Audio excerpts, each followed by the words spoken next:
আমাদের বর্তমান পৃথিবীর অবস্থা হচ্ছে এই, আমরা খুব ব্যস্ত, সবাই ব্যস্ত না? সময় নাই আমাদের, অনেক ব্যস্ত। আমরা যে পৃথিবী থেকে চলে যাব এটা ভাববারও সময় নাই, আল্লাহর সময় দেওয়ার সময়টাও নাই। আমাদের স্পিরিচুয়ালিটি, আমাদের মোরালিটি, আমাদের ethical level is going down. আমাদের আধ্যাত্মিকতা, নৈতিকতা, আল্লাহর প্রতি আস্থা এবং অগাধ বিশ্বাস দিন দিন যাচ্ছে নিচের দিকে। তার বিপরীতে আমাদের গ্রিড, আমাদের জেলাসি, আমাদের অ্যারোগেন্স, আমাদের এগো is going up, it's increasing day after day. আমাদের অহংকার, আমাদের দুনিয়ার লোভ, আমাদের দাপট দেখানোর মেন্টালিটি, এগুলো দিন দিন উপরের দিকে যাচ্ছে। এই তাফসির মাহফিলগুলো অ্যারেঞ্জ করার মূল উদ্দেশ্য হচ্ছে এই সিকোয়েন্সটাকে ঘুরিয়ে দেয়া, অর্থাৎ আমাদের আধ্যাত্মিকতা যেন বাড়ে, কোরআনের টাচে এসে আমরা যেন আল্লাহওয়ালা হতে পারি। কথা বলেন, আমরা আল্লাহওয়ালা হতে এসেছি আজকে। কি হতে? সবাই বলেন আল্লাহওয়ালা। আল্লাহ তুমি আল্লাহওয়ালা হিসেবে কবুল করো, আমিন। আজকের মাহফিলটারে আমাদের নাজাতের ওসিলা বানাও, আমিন। এই মাহফিলের ওসিলায় আশেপাশে যত কবরস্থান আছে, মুর্দেগানদের তুমি মাফ করো, আমিন। কবরগুলো জান্নাতের টুকরা বানাও, আমিন। আসুন আমরা অফিশিয়ালি আল্লাহকে একটা থ্যাঙ্কস দেই, ধন্যবাদ দেই যে আল্লাহ তাআলা আমাদেরকে আজকে এরকম চমৎকার পরিবেশে আসার বসার তৌফিক এনায়েত করলেন। আমরা পড়ে নিচ্ছি কালিমাতুশ শুকুর, আলহামদুলিল্লাহ। আলহামদুলিল্লাহ। সবাই পড়েন রব্বানা লাকাল হামদ, রব্বানা লাকাল হামদ, হামদান কাসীরান, হামদান কাসীরান, তাইয়িবান, তাইয়িবান, মুবারাকান ফীহি, মুবারাকান ফীহি, ইয়া রাব্বি, ইয়া রাব্বি, লাকাল হামদু, লাকাল হামদু, কামা ইয়ানবাগি, কামা ইয়ানবাগি, লিজালালি ওয়াজহিকা, লিজালালি ওয়াজহিকা, ওয়া আযীমি সুলতানিকা, ওয়া আযীমি সুলতান, লাকাল হামদু বিল ঈমান, লাকাল হামদু বিল ঈমান, লাকাল হামদু বিল ইসলাম, লাকাল হামদু বিল ইসলাম, লাকাল হামদু বিল কুরআন, লাকাল হামদু বিল কুরআন। আজকের মাহফিলে এসে খুশি না বেজার? খুশি। কম না বেশি? বেশি। সবাই খুশি? খুশি। তাকবীর পড়েন, আল্লাহর একটা ডাক দেন, বলেন ইয়া আল্লাহ, ইয়া আল্লাহ। আর জোরে ডাক দেন ইয়া আল্লাহ। সবাই কি একমত? ইনশাআল্লাহ। তাহলে এই প্রতি মুহূর্তকে কিয়ামতের ময়দানে আল্লাহ তাআলা মিজানের পাল্লায় রাখা হলে এটা উহুদ পাহাড়ের সমান ভারী করে দিবে। আর যদি আমলের নিয়ত না থাকে 1 ঘন্টা 1.5 ঘন্টা চলে যাবে, আমল নামায় এটার কোনো ওজনই হবে না। এজন্য যারা আসছেন সবাই শুরুতে নিয়ত খালেস করে নেন যে যতক্ষণ শুনবো আমলের নিয়তে শুনবো। আর মাঝখান দিয়ে ওঠা বসা করবেন কারা কারা, এখনই একটু হাত তুলেন দেখি। 2-1 তুলছে ভুলে। আচ্ছা, কেউ উঠবেন না তো? কথা দিছেন? ওঠা বসা করাটা আমি পছন্দ করি না। খুব অল্প কয়েক মিনিট কথা বলবো, কিন্তু যতক্ষণ বলবো আমরা মনোযোগ দিয়ে শুনবো। ইনশাআল্লাহ পড়েন, ইনশাআল্লাহ। আরো জোরে ইনশাআল্লাহ, ইনশাআল্লাহ। তো আজকে আমরা যে সূরাটা থেকে কথা বলবো, সূরার নাম সূরাতুল জুমআহ। সূরার নাম কথা কয় না, জুমআহ, সূরাতুল জুমআহ। আরবি শব্দ বের করার একটু চেষ্টা করবেন, করতে করতে মুখটা নরম হয়ে আসবে, তখন আরবি শব্দ বেরোবে। ইংরেজি শব্দ, হিন্দি শব্দ বলতে বলতে আরবি বেরোয় না আমাদের। হিন্দি কইতে গেলে সব মুখস্থ। এখন বাংলার চেয়ে আমাদের ছেলেপেলারা হিন্দি বেশি জানে, ঠিক কি না? যে বাংলা ভাষার জন্য আমাদের সালাম সালাম হাজার সালাম, ওই বাংলা ভাষারে ভুলে আমরা এখন হিন্দি ঢুকাইছি। তুজে দেখা তুহে জানা সানাম, সব মুখস্থ বলা বানবো। দুম্মা চলে দুম, আছে না নাই? আল্লাহ হেফাজত কর। তো আজকে যে সূরা থেকে কথা শুনবো, সূরার নাম সূরাতুল জুমআহ। সূরার নাম সূরাতুল জুমআহ। বলেন সূরার নাম কি? সবাই বলেন সূরাতুল জুমআহ। আবার বলেন সূরাতুল জুমআহ। এই তো হয়ে গেছে। I consider this program as a class. Class মনে করি। I consider this tafsir as a class. তো উত্তর করতে হবে। টিচার প্রশ্ন করলে কি করতে হয়? উত্তর করলে আমরা কিছু শিখে যেতে পারবো। ইমানের একটা চেতনা লাগবে। ঘুমায় পড়লে হবে না। ঘুমায় থাকে যারা, ওই শ্রোতাদেরকে আমি বক্তব্য শোনাই না। আমি বক্তব্য শোনাই যারা জেগে থাকে, যাদের ইমান জ্বলে ওঠে, ঠিক কি না? যে ইমান প্রয়োজনে জ্বলে ওঠে না, যে ইমান সত্যের কথা বলে না, যে ইমান প্রয়োজনে জ্বলে ওঠে না, যে ইমান সত্যের কথা বলে না, ইমান বাস্তবে নাই, যে ইমান অন্তরে নাই, মুখে শুধু ফাঁকা বলি, কি করে তারে বলো ইমানে বলি, কি করে তারে বলো ইমানে বলি, কি করে তারে বলো ইমানে বলি, ঠিক কিনা? যে ইমান দিন কায়েমের আন্দোলনের ধার ধারে না, যে ইমান পোশাকধারী কোরআন হাদিস তাও পড়ে না, যে ইমান খাজার নামে মাজার গড়ে ফুলুস কামায়, আছে আছে রাজা মেয়ারে নাই আছে, এগুলোর সাথে আমাদের কোনো সম্পর্ক না। কবরে পড়ে থাকা ব্যক্তির কাছে কিছু চাওয়া যাবে না, চাইতে হবে একজনের কাছে, তিনি কে? আল্লাহ। যে ইমান দিন কায়েমের আন্দোলনের ধার ধারে না, যে ইমান লেবাসধারী কোরআন হাদিস তাও পড়ে না, যে ইমান খাজার নামে মাজার গড়ে ফুলুস কামায়, যে ইমান শিরকিয়াতের আমল করে ভীত না হয়, যে ইমান বাস্তবে নাই, যে ইমান ময়দানে নাই, মুখে শুধু কথার কলি, কি করে তারে বলো ইমানে বলি, কি করে তারে বলো ইমানে বলি, কি করে তারে বলো ইমানে বলি, ঠিক কিনা? এজন্য মুমিন জ্বলে উঠবে আপন শক্তিতে। এখন রবির এরা কয় জ্বলে উঠুন আপন শক্তিতে, আপন শক্তিতে জ্বলে উঠবে ইমানদারেরা ইমানের তেজে, চিল্লায় বলেন ঠিক কিনা? সূরার নাম সবাই বলেন আরো জোরে, সূরাতুল জুমআ। এটা মাদানী সূরা। কি সূরা? মাদানী সূরা। বিশ্বনবীর লাইফের দুইটা ইনিংস, একটা মাক্কি ইনিংস আর একটা মাদানী ইনিংস। মাক্কি ইনিংস 13 বছর, কয় বছর? মাদানী ইনিংস 10 বছর, কয় বছর? মনে থাকবে? এটা বিশ্বনবীর সেকেন্ড ইনিংসে নাজিল হয়েছে, সুবহানাল্লাহ কইবেন না? সুবহানাল্লাহ। মাদানী ইনিংসে নাজিল হয়েছে এই সূরা, মাক্কি ইনিংসে নয়। বিশ্বনবীর মাক্কি জীবন আর মাদানী জীবনের কিছু পার্থক্য আছে। মাক্কি জীবনে বিশ্বনবী খুব নীরব ছিলেন, চুপিসারে তাওহীদের কথা বলতেন। মাক্কি জীবনে বিশ্বনবী সবচেয়ে বেশি ফোকাস দিয়েছেন তাওহীদের প্রতি। কিসের প্রতি? তাওহীদেরই মুর্শিদ আমার মুহাম্মাদের নাম বলো, মুহাম্মাদের নাম, আল্লাহর নাম জপলে বুঝতে পারি আল্লাহরই কালাম বলো, মুহাম্মাদের নাম। ওই নামেরই রশি ধরে যাই আল্লাহর পথে, ওই নামেরই ভেলায় চড়ে ভাসি নূরের স্রোতে, ওই নামের বাতি জেলে দেখি আরশের মুকাম বলো, মুহাম্মাদের নাম।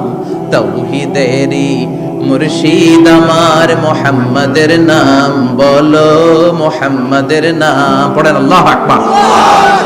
মাক্কি ইনিংসের কর্মসূচি ছিল তাওহীদ, ছিল রিসালাত, ছিল আখিরাত, এগুলোর কথা বিশ্বনবী বুঝিয়েছেন। আর মাদানী ইনিংসে বিশ্বনবী সশস্ত্র সংগ্রাম করেছেন। ইসলাম শান্তিপূর্ণ ঠিক আছে, কিন্তু ইসলামের পিঠ যখন দেয়ালে লেগে যায় তখন ইসলামেরও সামনে বাড়ানোর দরকার আছে না নাই? যে ঈমান প্রয়োজনে জ্বলে ওঠে না, জ্বলে উঠেছিলেন বিশ্বনবী আপন শক্তিতে, ঠিক কি না? তো এটা মাদানী ইনিংসের সূরা, এটা মাক্কি জীবনের সূরা নয়। রাজা মেহারে রাত 10টা, আমেরিকাতে বাজে সকাল 10টা। আমার কিছু পরিচিত লোকজন ইউরোপ আমেরিকাতে থাকে, এরা ফোন দিলে আমি ধরতে পারি না, আমি দিলে এরাও ধরতে পারে না। কারণ এরা যখন ফোন দেয় তখন আমি ঘুমাই, আমি দিলে ওরা ঘুমায়। সুবহানাল্লাহ কইবেন না? কি আজীব তামাশা।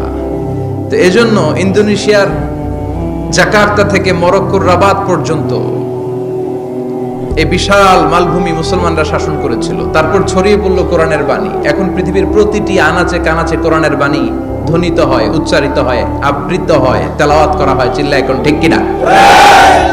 আল্লাহ তাআলা বিশ্বনবীকে পুরো পৃথিবীটাকে ছোট করে একটা মিনিয়েচার বানিয়ে এভাবে দেখালেন। আর বিশ্বনবী পুরো পৃথিবীর ডানে বায়ে, সামনে পেছনে, উপরে নিচে, প্রাচ্য পাশ্চাত্য, এশিয়া, ইউরোপ, আফ্রিকা সবটা এট এ গ্ল্যান্সে দেখলেন। আর বিশ্বনবী বললেন, আমি যতদূর পৃথিবীটা দেখেছি ঠিক ততদূর আল্লাহ তাআলা কোরআনের বাণীকে ছড়িয়ে দিবে। ওয়ালা বাইতা ওয়াবার ওয়ালা মাদার ইল্লা আদখালাহুল্লাহু হাযা দ্বীন, এমন কোন ছনের ঘর থাকবে না, টিনের ঘর থাকবে না, দোচালা ঘর থাকবে না, এমন কোন কন্ডোমিনিয়ামস থাকবে না, এমন কোন টাওয়ার থাকবে না, এমন কোন জঙ্গল থাকবে না, এমন কোন ভূখণ্ড থাকবে না যেই ভূখণ্ডে আল্লাহর কোরআনের তেলাওয়াত উচ্চারিত হবে না। চিল্লায় বলেন ঠিক কিনা?